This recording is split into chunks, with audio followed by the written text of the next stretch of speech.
Story 1. This happened last year when the Hello Kitty and Yu-Gi-Oh crossover toys were released at McDonald's in the United Kingdom.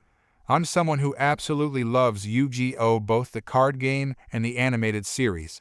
So, when I heard about the collaboration, it was the first time since I was a kid that I genuinely wanted to get a Happy Meal toy. When I went to a McDonald's to grab some food, I decided to check if I could get a toy after I finished eating. That's when I was informed that you could actually purchase a toy separately. Yes, I was fully prepared to buy a Happy Meal if I hadn't known this. So, I bought the Dark Magician Girl plush and placed it in my backpack before heading to the bus stop. What I didn't realize at the time was that I had unknowingly purchased the very last one available. While I was waiting for the bus, a woman quickly approached me. She turned out to be the entitled parent in this story. Now, had she been polite, explained her situation calmly, and asked me for the toy, I probably would have handed it over without hesitation since it only cost me a couple of pounds. But that's not what happened.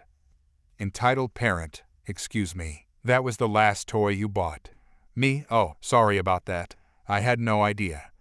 Entitled parent, because of you, my daughter doesn't have a toy with her Happy Meal. Give it to me.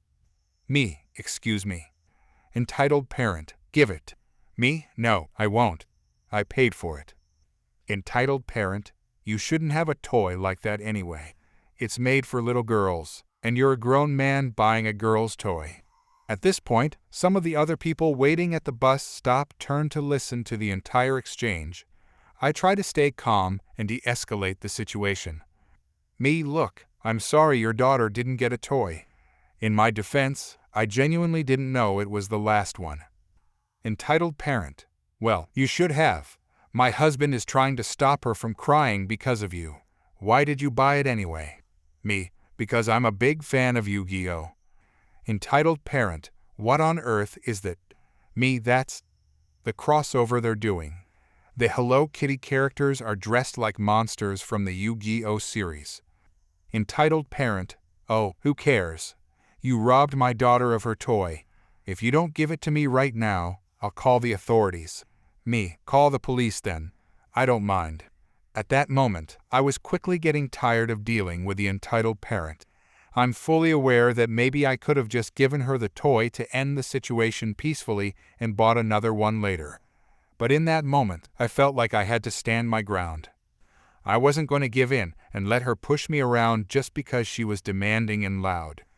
Yes, I understand this was all over a simple plush toy, and yes, it was petty of me, I'm well aware of that.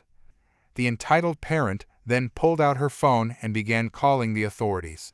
I believe she dialed 999, which is the emergency services number here in the United Kingdom. Fortunately, just then, the bus arrived. I quickly got on, making my way to the upper deck so I wouldn't have to see her anymore. As the bus drove off, I took a deep breath and felt relieved. I never heard anything more about the incident. I was never contacted by the authorities, and no one followed up with me about what happened. Honestly, part of me was curious to know what she even said to the police, but after everything, I just wanted to get home and forget about the drama. Story 2. So technically it's not your typical, I don't work here lady story, but this is the best place to share it. I had gone shopping to the Mart of Walls and was browsing the electronics department. I was kneeling down to look at something as I am very tall and don't enjoy bending down too much.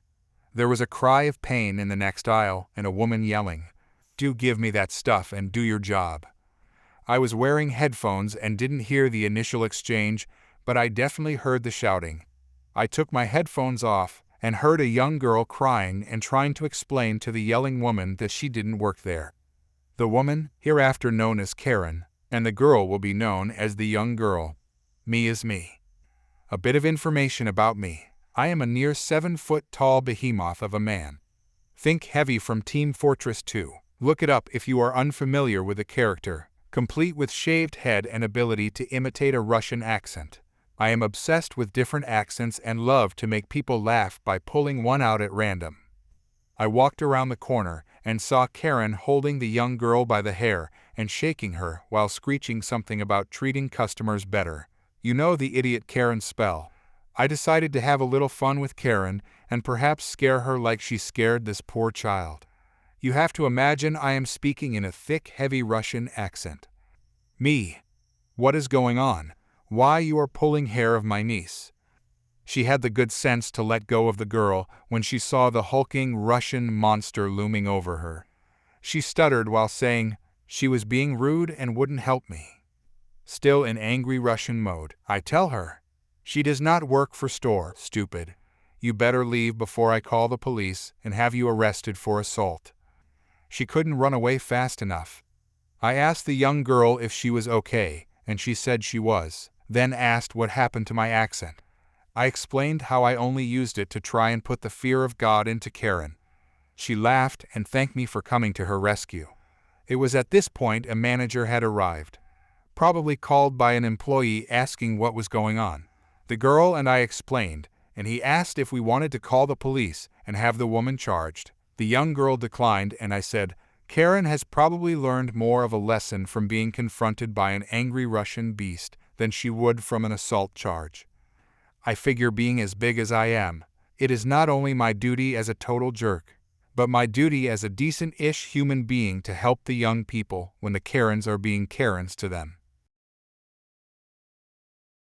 Story 3. Before I start, I want to point this out. This happened at an indoor inflatable play center when I was a bit younger. The people involved in this story include an entitled kid, his entitled mother, myself, my heroic mother, an awesome passerby, my sister, and an employee. I know this is already getting a bit long, but here's some important background. At the time, I was a child with attention deficit/hyperactivity disorder, and my family frequently went to birthday parties and fun events at this indoor inflatable facility, which I'll call Sky Pump for privacy. It was a very popular spot where many children went to have fun. This was my first real encounter with an entitled parent. Also, keep in mind the entitled kid was not much younger than me. Alright, without further ado. I was at Sky Pump, inside one of the indoor bounce houses made for playing basketball, using soft inflatable balls similar to the inexpensive ones you see in toy aisles. I was dunking a few shots since the hoops were low enough for us kids. I was playing with a few random kids when my sister and the entitled kid entered the play area. At first, the kid didn't do much. Then he started throwing the balls at other kids' faces. For clarity, the kid is a boy. I was already starting to feel irritated, but then he did something truly unacceptable. He threw a ball right at my sister's face, hitting her square on the nose. She immediately burst into tears. She was pretty young at the time, and these balls were filled to the maximum air pressure allowed. I was absolutely furious. I turned to the boy and said, in a slightly upset tone, "Do not throw balls at people. You just hurt my sister." He fired back with, "I can do what I want to. I don't care about your sister." I responded, "Dude, you have to stop. Some of these kids are really little, and you hit my sister.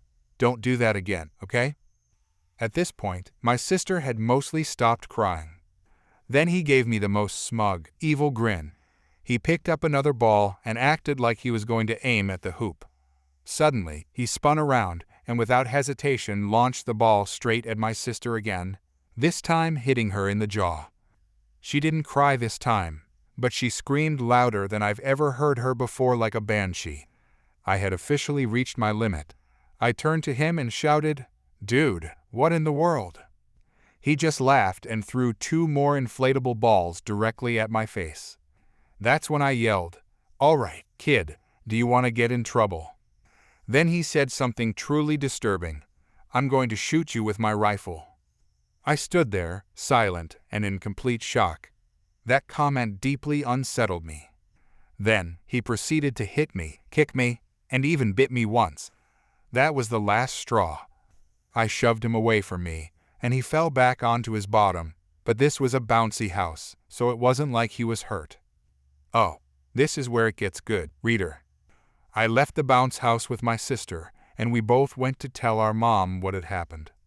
My mom was a bit frustrated that I had pushed the kid, but she was also proud that I stood up for my sister. However, she was absolutely livid. A boy had physically hurt her daughter, and her son had nearly been brought to tears. She was not going to let that slide. She told us to come with her as she approached the boy's mother. As soon as the entitled mother spotted my mom coming toward her, she let out the most exaggerated, dramatic screech imaginable, like something straight from a television comedy. She then began hurling insult after insult at my mother, and called me an obese slow learner. I've always been on the heavier side, but I was trying hard to get healthier at the time, and I'm doing much better now. My mom was beyond furious. Here's how that conversation went. Entitled mother, your son hurt my little angel. This kid had literally just fallen on inflatable rubber. He wasn't injured at all. My mom responded, all right, lady, do you want to see what your little angel did to my kids? My sister and I then showed the forming bruises on our skin and the bite mark on my arm. The entitled mother retorted, those aren't from my son, you fool. Those are from the bouncy castles. You can get hurt just playing in them. Even I, as a young kid, knew that was nonsense. How could a bouncy castle give you bite marks? My mom began to respond, but the entitled mother cut her off, shouting, I'm going to sue you all. Your son is ugly. My mom snapped back, listen here, lady, I love my boy, and he is wonderful. At that moment, an awesome passerby walked over. What is going on here? I remember the entitled mother immediately cutting in and claiming something about my mom giving her son a fractured skull. The passerby looked at my mom and asked, is this true? My mom calmly explained what had actually happened, and the passerby said he would go alert a staff member.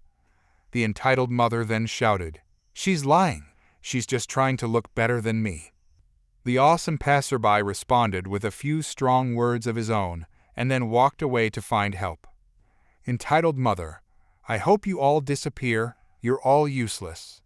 Insults and threats kept flying until my mom finally snapped. All right, you wicked woman, back off before you're the one who needs medical help. I swear to everything, if you insult my family again, you'll regret it. That shut her up, completely. My sister and I were also silent. Our mom is usually extremely calm, and it takes a lot to make her lose her temper. After that intense moment, the entitled mother started yelling, claiming that my mom was harming her, and finally, an employee arrived. She immediately launched into a full-on rant at the staff member, screaming that my mother was going to end her, which, of course, was a wild exaggeration. The employee, thankfully, wasn't buying it for a second. The staff member calmly but firmly told the entitled mother and her son that they needed to leave the facility immediately. Naturally, they refused. The mother argued, screamed, and insisted that she and her angel had done nothing wrong. She kept shouting about lawsuits and how she was going to own the place. Because she refused to cooperate, the employee had no choice but to escalate the situation. An officer had to be called in to handle it. When the police officer arrived, the entitled mother began yelling louder than ever, claiming my mother had assaulted her son, that we had made up the entire story, and that she was going to sue our entire family and the company. Despite all that, the officer remained calm. After listening to the stories from everyone around, including several witnesses who had seen the entitled kid throw balls, bite, and scream threats, the officer made the call. The entitled mother and her child were to be escorted out of the building. As they were being led out, the mother continued to yell and rant. She shouted about lawyers, court, damages, and how no one messes with her family. Meanwhile, everyone in the area just stared in disbelief. Some were shocked, others rolled their eyes, and a few clapped quietly in support of the employee and officer who dealt with the situation professionally. After all that chaos, my family decided it was time to leave too. We didn't want to stick around much longer after that exhausting confrontation. We went out for ice cream to cool off and lighten the mood. While we were eating, my mom took a look at my bite mark and decided to be cautious. We went to a nearby clinic to check if my tetanus shot was up to date, and luckily it was. Even though the day took a wild turn, I'll never forget it, not just because of the entitled mother and her out-of-control son, but because I got to see my mom go into full protective mode. She may be calm and laid back most of the time, but when her kids are threatened, she becomes a hero. Looking back now, I realize just how chaotic that day was. That was my first run-in with an entitled parent, and it was one of the most unforgettable. Story 4. I'm 16 and I'm a huge Sonic fan. I have mental health problems such as depression and suicidal thoughts, but Sonic has always put a smile on my face.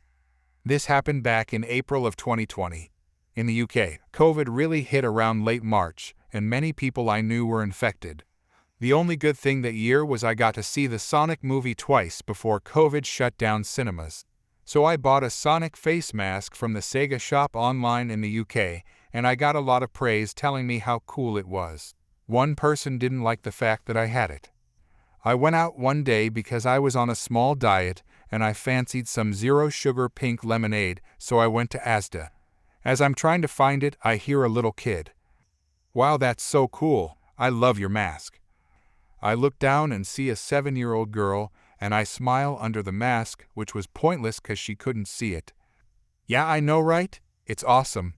You can get it for £10, mostly £8, but £2 for delivery. And that £2 actually goes to a charity that makes face masks." "Cool, all right. See ya, gotta go fast." And the little girl runs back to her mother, making me super happy that she said those words, "gotta go fast" anyway. I continue my shopping. Only a minute later, I hear a loud ahem, and I ignore it thinking someone was trying to get an employee's attention until I felt a strong hand on my shoulder, making me turn quite violently. I've been trying to ask you something for 3 minutes. You are a word, I hate hearing it." I stood in shock, because another thing to mention is that I hate being forcefully moved by strangers if they simply tapped my shoulder. I wouldn't have minded, but nope, this crazy witch had to spin me forcefully. "My daughter wants your mask. Give." She put out her hand as if she was expecting me to give it to her, so I reply, "I'm sorry, but this is my mask. I bought it with my own money, I can't." "Oh, shut up, you XYZ. She called slurs cause of my pink hair, and I think she assumed I was gay, which I'm not, by the way. I see the sweet little girl telling her mother, "Mommy, I don't want his mask. I want one that is like his on a website he got the mask from." Then the mother goes, "I'm not paying £10 for a stupid mask." Me, being the sassy person I am, I went, "But you are paying about £100 on 9 bottles of wine." I saw her trolley and saw it nearly full of alcohol. This made her angrier, and she even tried to punch me because I looked older and was freakishly tall. But the thing is, I quit judo about 5 years ago and have played football for 3, so I have gotten some kind of self-defense skill. So before she could punch me, I kid you not, I caught her fist and her being stupid.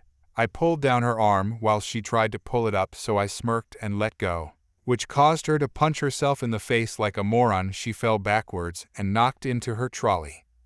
"Help! Help! I've just been assaulted! Help!" An employee came over to see and ask what was going on, but I couldn't get a word in because the lady was screaming about how I assaulted her and was trying to hit her little girl.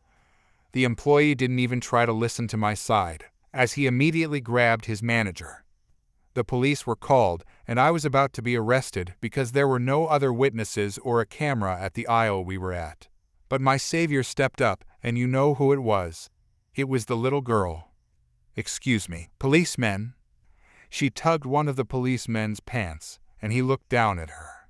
"That man isn't bad, it was Mommy." She explained the best she could, and it was enough for them to piece together that the mother tried to assault me, and I self-defended myself. She was arrested for assault and another charge, I don't remember, but here is the best part. Apparently, she wasn't even allowed to see her daughter because she had violent drunken behavior problems, and that she kidnapped her daughter from school and went to get alcohol. Needless to say, she's in jail. I don't know how long, but it was worth it. Seeing her screaming at me when she saw me leave the Asda while she was sitting in the back seat of a police car.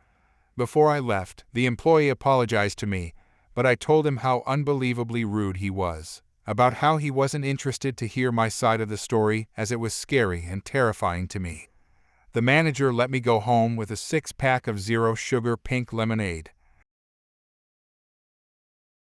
Story 5. So, I used to use a dating app when I was 18 and had very low standards.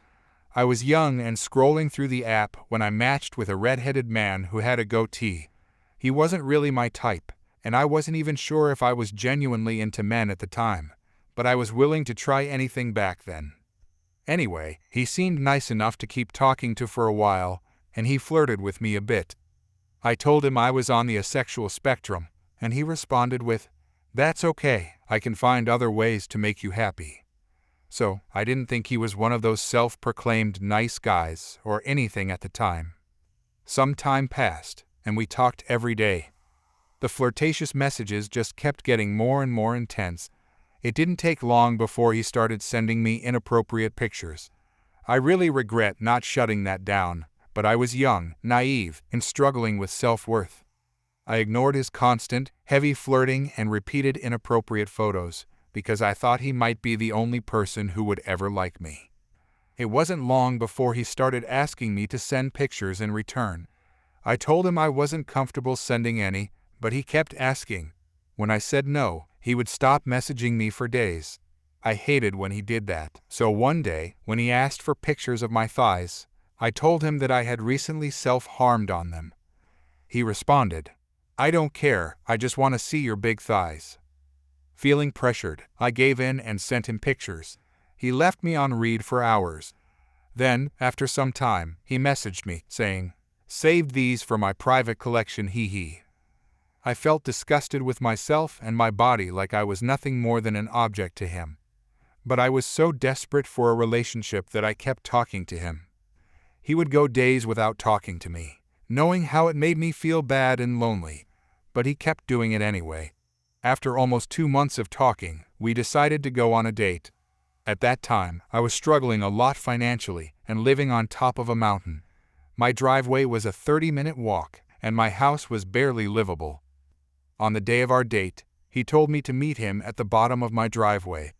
When I got to his car, the first thing he said was that I had taken too long to get to him.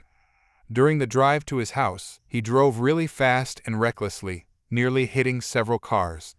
When we finally arrived, he skidded into his driveway before parking. As we got out of the car, his sister was heading out and started talking to him.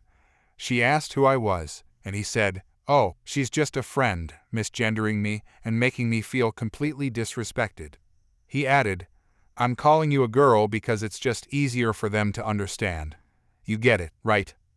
Then, he took me down to the basement, where he said he lived with his parents, his sister, and her boyfriend.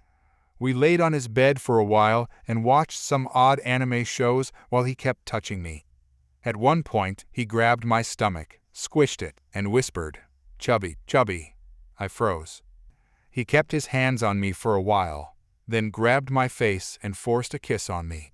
It was my first kiss, and it was the most unpleasant one I've ever experienced. His lips were overly large and slimy. He wouldn't stop forcing his tongue into my mouth and kept bumping his teeth against mine. It still makes me shudder to think about it. He continued kissing me for a minute before climbing on top of me and taking off his clothes. He began to dry hump me, even though I had told him I was on my period. Despite that, he continued to touch me inappropriately. He ended up staining my favorite pajama shorts, and I was so ashamed and upset. The second time he finished, his sister came downstairs, and he acted like nothing had happened. I sat there in silence while he resumed watching his anime, which I wasn't even interested in. Eventually, he fell asleep right next to me without saying much. I stayed still, feeling increasingly uncomfortable and wishing I had never gone. Some time passed, and his sister came back downstairs and mentioned that their dog had gotten out. I had to wake him up and help them look for it. When we finally found the dog and returned to his room, his sister's boyfriend came downstairs. The two of them started talking about hockey, and, for some reason, their conversation got really loud and aggressive. They were yelling at each other, and I thought they were about to fight. But then they suddenly hugged and started laughing. I had no idea what was going on and just felt more and more out of place. I told him I wanted to go home, and he agreed to take me back. During the ride home, he asked me if I had enjoyed what he called his carpet burn technique, implying whether it had made me feel good. I said no, and instead of responding with care or concern, he looked up at the sky while still driving and shouted, "Well, I tried, didn't I?" I was scared of him by that point and just wanted the ride to be over. When he dropped me off at the bottom of my driveway, he forced another kiss on me before driving away. I was left to walk all the way back up the steep mountain to my home, feeling emotionally drained and confused. I had never been on a date before and thought maybe this was just how things were supposed to go. I thought I was overreacting and that this was just how men acted. I truly believed I had to tolerate it.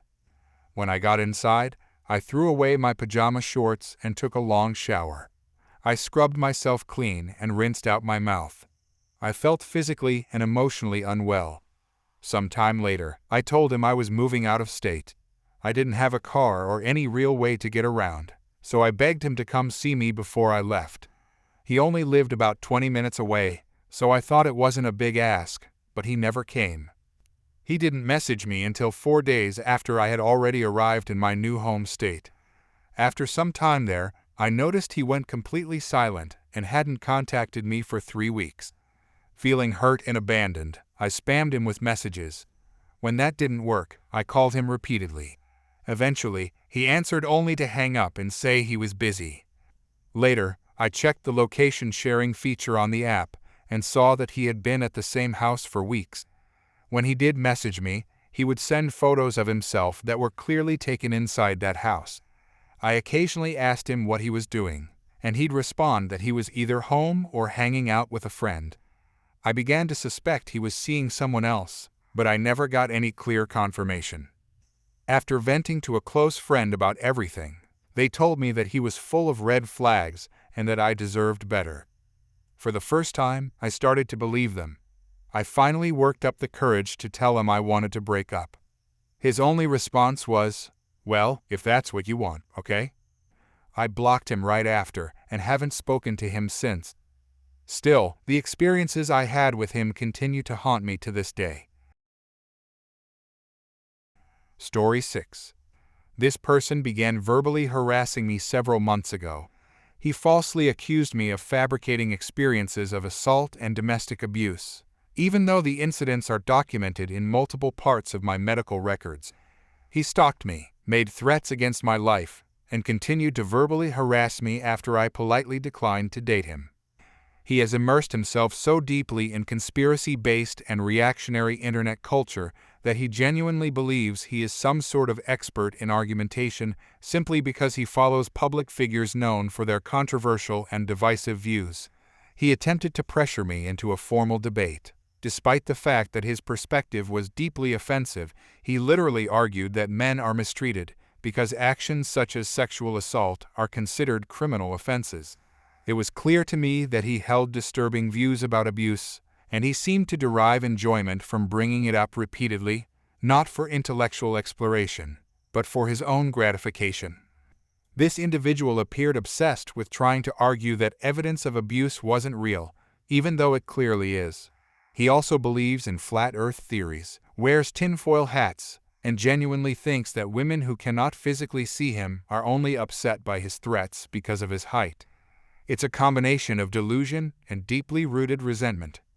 At one point, he wanted to engage in a debate with me about whether or not I had enjoyed being abused by my former partner, who treated me terribly. I told him very clearly that I did not, and that I was not amused by his sad attempt to get me to deny what I knew to be true, that he found satisfaction in harassing and intimidating survivors of abuse.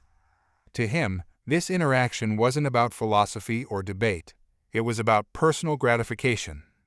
Now, I have no issue with people finding fulfillment in their own way, but it must always involve a consenting partner. I made it abundantly clear that I am already in a committed relationship and have no interest whatsoever in engaging with this person in any kind of inappropriate conversation. I am a loyal partner, and even if I were not in a relationship, I still wouldn't be interested in anything he was offering. I prefer my partner, and that's exactly why I'm with them. Despite that, I was transparent and respectful. Yet, in response, he flew into a rage, calling me unintelligent and again accusing me of lying.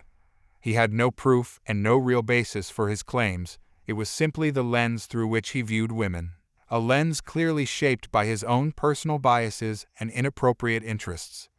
While attraction and curiosity are not inherently wrong, it would have been more respectable had he simply acknowledged that he was seeking some kind of conversation for personal enjoyment.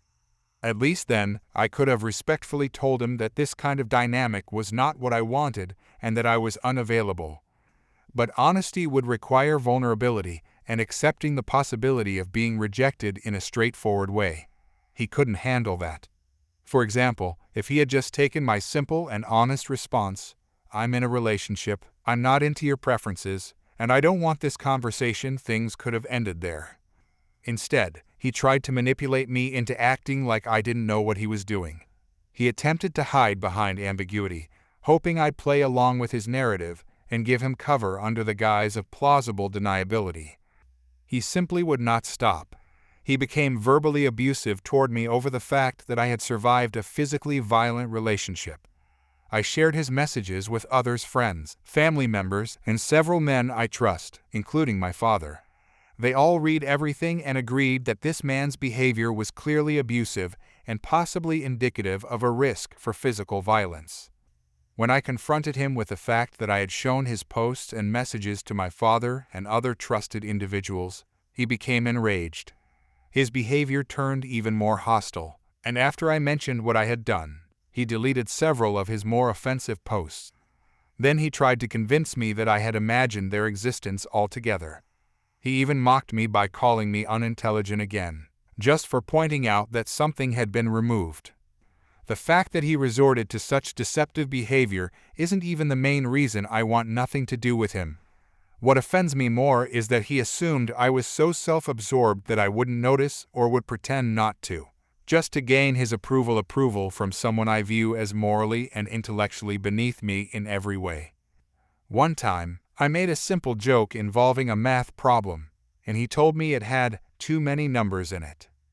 When I responded with a play on words, saying that his lies had too many words in them, he didn't even understand the humor. That exchange highlighted how little he grasped. Yet he continued to speak to me as if I were the one lacking intelligence. As a response to all this mistreatment, I sarcastically implied that I might consider being his friend if he apologized for everything. Of course, that was not a sincere offer. It was meant to show him how ridiculous and manipulative his behavior had been, particularly his repeated attempts to trick me into a discussion by assuming I was lying, misrepresenting the type of interaction he wanted, and pretending he had good intentions. In my view, I gave this person every possible chance to stop. He had more than enough opportunities to respect that my life and my boundaries are mine to define. He had plenty of time to direct his personal interest elsewhere, somewhere appropriate, and to behave like a gentleman. I consider myself a lady. My family lineage includes nobility from the old country, with a family name that dates back to before surnames were commonly used, even as far back as the Black Plague. I was raised with a strong sense of how to conduct myself properly, and I have always taken pride in upholding those values. My parents put in the effort to teach me to act with dignity and respect, and I believe I deserve recognition for continuing to live by those standards. What I do not deserve is to be verbally attacked by someone who feels threatened by my values, my upbringing, and the way I carry myself. I refuse to associate with people like him, individuals who try to tear down that sense of personal integrity. I do not appreciate being disrespected. I do not tolerate being talked down to. I take offense when someone disregards my identity, my history, and the person I've worked hard to become. I expressed my feelings clearly. I said I did not appreciate the deceit, especially the attempt to act as if the removed post were the only issue. He screamed at me about my own online activity, trying to shift the blame, as if the real problem was not his continued verbal mistreatment and attempts to drag me into something I wanted no part of.